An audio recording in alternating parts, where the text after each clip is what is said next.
1971. godina, hladni rat na vrhuncu. Dva naroda koje ne bi trebalo da imaju ništa zajedničko sede za istim stolom. Jugoslavija, komunistička ali nezavisna od Moskve, i Rumunija, komunistička ali sve više nervozna zbog Moskve. Obe zemlje imaju isti problem. Treba im borbeni avion i nijedna ne može da ga kupi od Amerikanaca, a od Sovjeta jednostavno neće. Rešenje, napravit ćemo ga sami.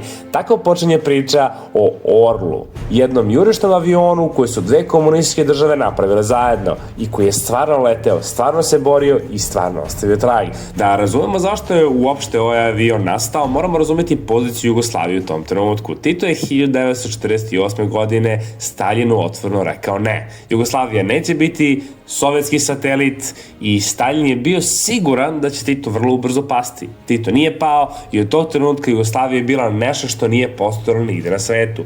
Komunistička država koja nije bila ni u NATO-u, ni u Varšavskom paktu. To je imalo naravno cenu. Sovjeti nisu prodavali oružje, Amerikanci nisu želeli da prodaju oružje, Jugoslavija morala sama se snalazi. I snalazila se.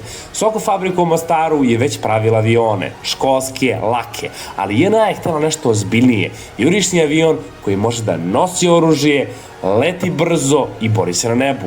Rumunija je imala isti problem iz drugog ugla. Nikolaje, rumunski predsjednik tog vremena 80. godina, gradio je nacionalni identitet oko nezavisnosti od Moskve. Htio je rumunsku vojsku sa rumunskim oružjem i kada je Beograd pokucao na vrata, Bukurešt je lagano otvorio. Projekat počinje zvanično 1970. godine, dva tima inženjera, dva jezika, dve fabrike i jedan avion koji mora da izađe iz svega toga. Avion je dizajniran kao jurišnik, nije lovac, nije bombarder. Njegova uloga je direktna podrška kopnenoj vojsci. Leti nisko, brzo, udara po oklopnim voziljama, artiljeriji i logistici. I onda se vraća. Prva verzija, J-21 Jastreb, bila je prelazna. Učili su na njoj, J-22 Oro je bio prava stvar. Ovo su neki najosnovniji tehnički podaci. Dužina aviona je bila 14,5 metara, raspon krila skoro 9 metara. Masa pri poletanju oko 10 tona. I maksimalna brzina oko 1160 km na sat. Što se tiče naoružanja, avion je imao dva ugrađena topa od 23 mm plus 7 tačaka za spoljašnje opterećenje. Rakete, bombe. Verzija NJ-22 dobila je sposobnost nuklearnog naoružanja i jugoslovenska taktička nuklearna opcija. Posada jedan pilot. Ukupno je napravljeno oko 165 aviona, jugoslovenska vazduhoplovna i protivvazduhoplovna odbrana dobila je 55 komada, Rumunija ostatak. I onda dolazi 1991. godine, Jugoslavija počinje da se raspada i Oro leti u rat.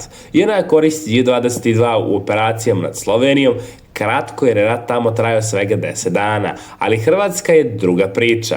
Orlovi lete misije direktne vazdušne podrške, gađaju položaje, mostove komunikacije, ovo više nije teorija, ovo je stvaran rat u planinama, gradovima koje svi znamo. I tu dolazi podatak koji mnogi ne znaju. Tokom ratova 90-ih, Hrvatska protiv vazduhoplovna odbrana oborila je više jugoslovenskih i srpskih aviona, među njima i Orlove.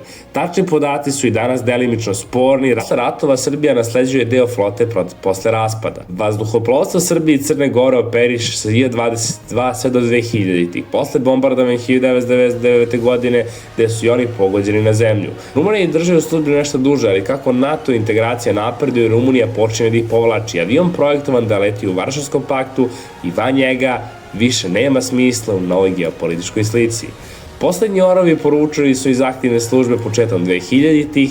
Šta je Oro ostavio iza sebe? Pre svega dokaz da Jugoslavija mogla da projektuje i proizvede ozbiljan borbeni avion. Ne školski, ne laki, pravi jurišnik. Sa pravim naoružanjem koji je leteo u pravom ratu. Soko fabrika u Mostaru bila je jedna od najnaprednijih vazduhoplovnih pogona u ovom delu Evrope. Rata 1992. godine fabrika je razrušena, deo opreme evakuisan, deo je ostao u ruševinama, znanje koje je bilo koncentrisano tamo rastureno. Ovo je možda najveća tragedija u cijeloj priči o Orlu. Nije to što je sam avion povučen iz službe, svaki avion biva povučen posle određenih godina i starosti. Tragedija je što je i infrastruktura koja ga je napravila skroz uništena. Rumunska strana je preživala tranziciju, ali bez jugoslovenske komponente nije imala smisla za samostalan razvoj.